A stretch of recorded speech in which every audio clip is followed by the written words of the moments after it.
មកស្គាល់សង្វាក់សិប្បកម្មម៉ាស៊ីនកែច្នៃផលិតជីកំប៉ុស្តនិងជីសេរីរាង្គម៉ាស៊ីនវាយកម្ទេចមានមុខងារវាយកម្ទេចសមាសធាតុផ្សេងមានសមត្ថភាពវាយកម្ទេចរហូតដល់1តោនទៅ5តោនក្នុង1ម៉ោងម៉ាស៊ីនរែងកម្ទេចសម្រាប់រែងកម្ទេចសមាសធាតុមានសមត្ថភាពរែងកែច្នៃបានរហូតដល់1តោនទៅ5តោនក្នុង1ម៉ោងម៉ាស៊ីនលាយល្បាយកម្លាំងខ្លាំងលាយបានសពល្អមានសមត្ថភាពលាយកែច្នៃបានរហូតដល់1តោនទៅ5តោនក្នុង1ម៉ោងម៉ាស៊ីនកាត់និងសូនគ្រាប់ជីមានសមត្ថភាពខ្ពស់អាចសូនគ្រាប់ជីឲ្យមូលបានរហូតដល់90ទៅ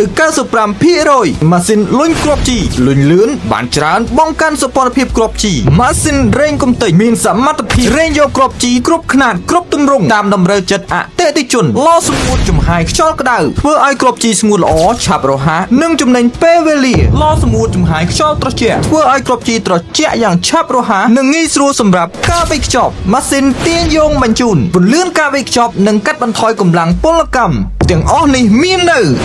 5D គ្រប់គ្រងម៉ាស៊ីននិងសម្ភារៈកសិកម្មចូលរួមសហការដោយ